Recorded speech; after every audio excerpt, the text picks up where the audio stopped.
meu querido aluno, minha querida aluna. Sou o professor Paulo, professor P. Nós iremos falar nessa aula de hoje um pouco sobre química, um pouco sobre a evolução dos átomos. Como começou o átomo? Quem trouxe o primeiro modelo de átomo, do átomo? Qual o formato de um átomo?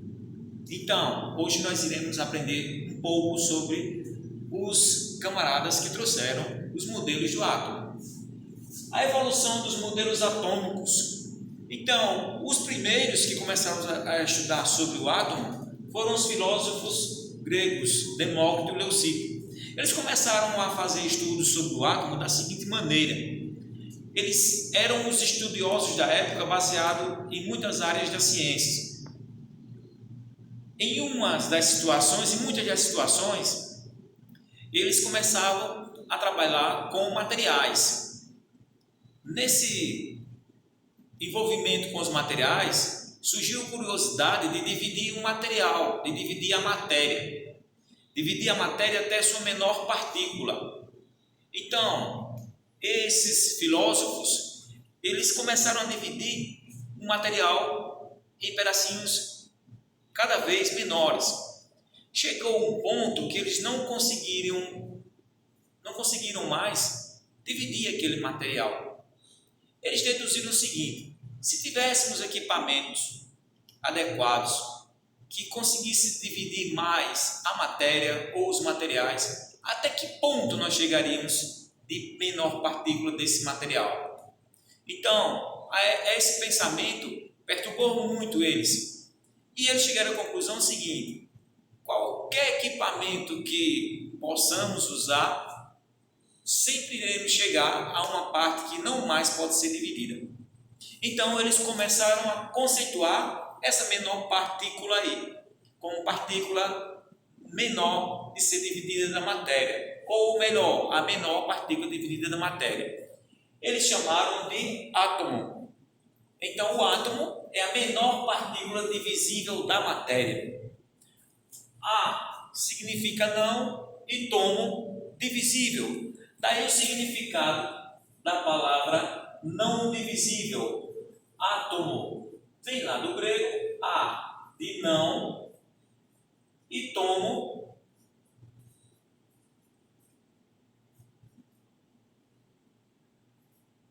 divisível. Ok? Tranquilo?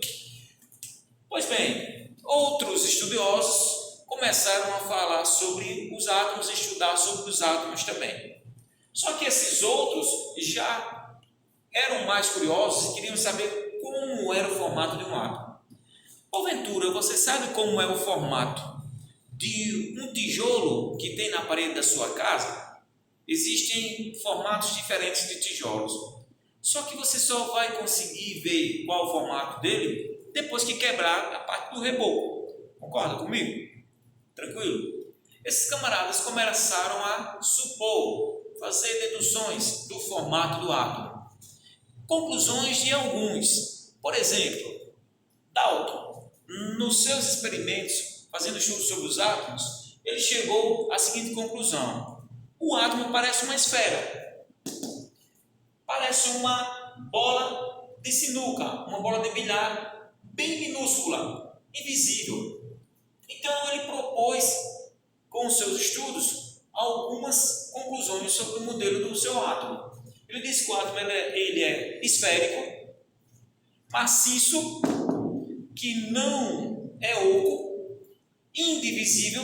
Os átomos não poderiam ser divididos, já que era a menor partícula, nem apresentava regiões. Era uma partícula única, impenetrável e indestrutível. Isso foi proposições dele, de Dalton, John Dalton. Então, ele chamou o seu modelo de bola de bilhar. Ele disse que os átomos parecem pequenas bolas de bilhar.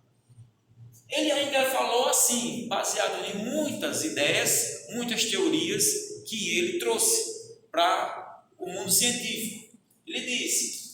Ele ainda falou que os átomos diferentes são diferentes entre si. Espera aí.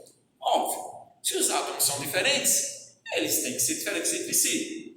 Só Só que tem uma coisa, essa observação dele foi quebrada porque nós temos átomos de um mesmo elemento químico que eles deveriam ser iguais, baseados na teoria dele. No entanto, são diferentes. Nós temos o hidrogênio 1 e hidrogênio 2, mesmo elemento, mas um apresenta massa 1 e o outro massa 2. Então, essa fala dele aqui é um pouco intrigante, mas tem sentido, tá bom? Então, o modelo de Dalton vai falar: o átomo é esférico, maciço, indivisível, impenetrável, indestrutível. Modelo bola de bilhar. Outro camarada que trouxe um modelo sobre o átomo foi Thomson. Thomson já veio muito depois de Dalton. Thomson já trabalhava com muitos conhecimentos relacionados às ciências naturais. Ele já tinha um conhecimento de eletricidade, por exemplo, tá? Nos seus estudos, ele começou também a falar do modelo do átomo. Ele disse: como seria o modelo de átomo? Será que é o modelo proposto por Dalton? Será que o átomo realmente é uma esfera? Não tem nada mais no átomo? Então, ele começou, baseado nos seus estudos de eletricidade, a ter essas perguntas sobre o átomo. Então, ele fez o seguinte: espera aí, eu conheço um pouco de eletricidade. Eu sei que toda matéria tem carga elétrica. Todo material tem partículas positivas. Todo material tem partículas negativas. Então, ele foi fazer os estudos. E dentro dos seus estudos com experimentos, ele descobriu apenas os elétrons, que são partículas negativas. Ele não conseguiu encontrar no átomo, já que ele estava pesquisando muito sobre isso, as partículas positivas.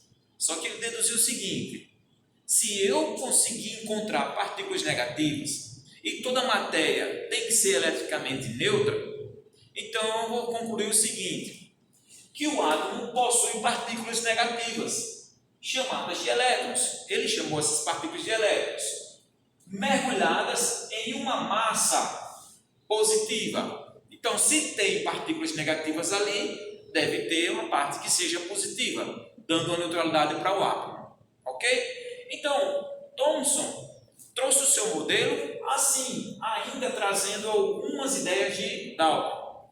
O modelo do átomo sendo esférico, contendo partículas negativas mergulhadas em uma massa positiva.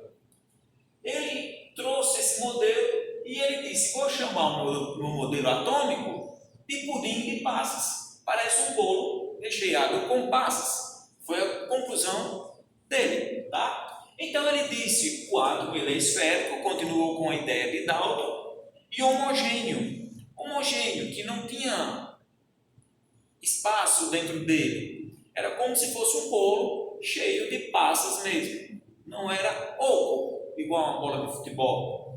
Ele falou da eletricidade, da carga neutra do átomo. Ele disse que o átomo ele é eletricamente neutro, assim como todo e qualquer tipo de material. Ok? Então, ele já fazia experimentos baseados em jogar corrente elétrica ou energia elétrica na matéria para ver o comportamento dos materiais. Essa foi a conclusão de Thomson. Então, o modelo dele, fechando aí, ele é esférico, homogêneo, eletricamente neutro, com partículas negativas chamadas de elétrons. Ele foi o descobridor do elétron, tá? Mergulhadas em uma massa positiva. Belezinha? Tranquilo? Um outro camarada chamado Rutherford, ele trouxe o seu modelo atômico baseado no experimento que ele fez. Ele fez um experimento usando material radioativo. Esse experimento ele é constituído de polônio, onde foi colocado material radioativo nele. Esse bloco de chumbo foi utilizado para proteger o material radioativo, para não que houvesse vazamento no seu experimento, fazendo com que a radiação passasse apenas por uma aberturinha do bloco de chumbo. bloco de chumbo aí isolando essa radiação. Ele fez o experimento colocando na frente dessa radiação uma finíssima lâmina de ouro. Tá? Então a conclusão dele, espera aí, nesse meu experimento eu estou observando que essa radiação, que são partículas alfa, que são partículas positivas, que são corpos, essa radiação ela está atingindo a lâmina e observo que uma parte dessa radiação atravessa. Ele conseguiu determinar ou observar que essa parte atravessaria quando ele colocou um papel filme depois da lâmina. Aí a lâmina atravessava a folha de ouro, finíssima lâmina de ouro, e conseguia ser fotografada pelo papel filme. Bom, aí ele disse assim, espera aí, se eu tenho uma lâmina de ouro e a radiação consegue atravessar, é porque essa lâmina de ouro tem espaço. Se essa lâmina de ouro tem espaço, os átomos que estão ou que fazem parte dessa lâmina de ouro também devem ter espaço. Aí a conclusão dele foi essa. Então é como se dissesse o seguinte: tem um átomo sendo atingido e tem radiação que consegue atravessar esse átomo. Então o seu experimento foi para provar que o átomo não era maciço, que ele tinha espaço, que ele tinha uma região onde conseguiríamos atravessar radiações.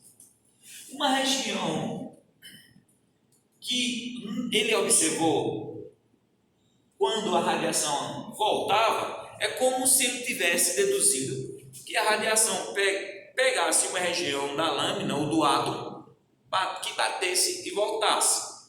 Então ele trouxe essas conclusões assim: o átomo tem um espaço, mas tem uma região que não tem espaço. Ele concluiu que o átomo apresentava duas regiões: uma região central, maciça, que não tinha espaço, e uma região ao redor dessa região central, cheia de espaços. Ok? Então ele chamou essa região central de núcleo positivo. Ele descobriu que o núcleo apresentava carga positiva.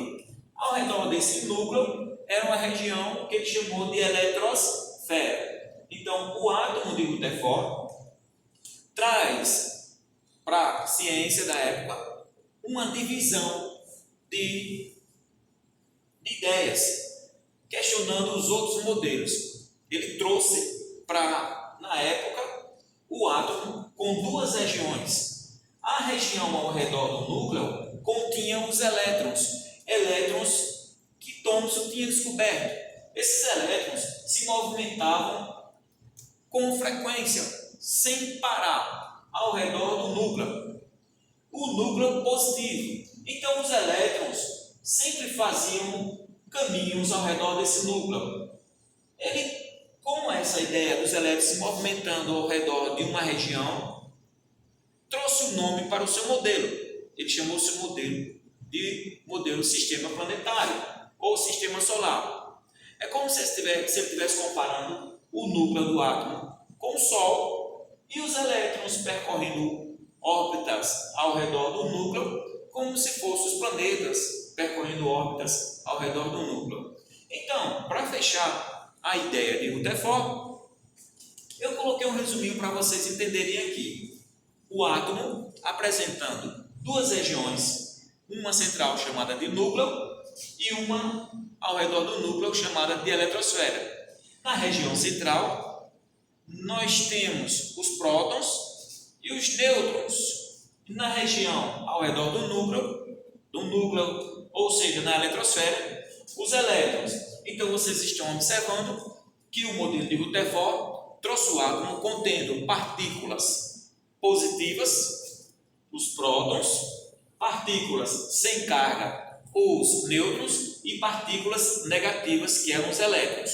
Ok? Então, o modelo de Rutherford traz também cada partícula dessa com massas relativas. Então, uma unidade de massa atômica, não é em gramas, unidade de massa atômica, tá? E vocês estão observando que o elétron tem uma massa muito pequena comparada com a massa do nêutron, comparada com a massa do próton, tá? Daí o modelo atômico proposto por Rutherford, o átomo com duas regiões distintas, ok? Bom, pessoal, então vocês viram aí que nessa nossa aula nós falamos um pouco sobre o átomo, sobre os modelos atômicos propostos por Dalton, por Thomson e por Rutherford. Então viu a evolução dos modelos atômicos aí. Se tiver dúvida, volta ao vídeo, assiste e numa próxima aula nós iremos fazer umas questões relacionadas a essa aula de agora. Valeu, professor P, professor Paulo, Química, tranquilo? Esse é o meu canal. Um abração para todos.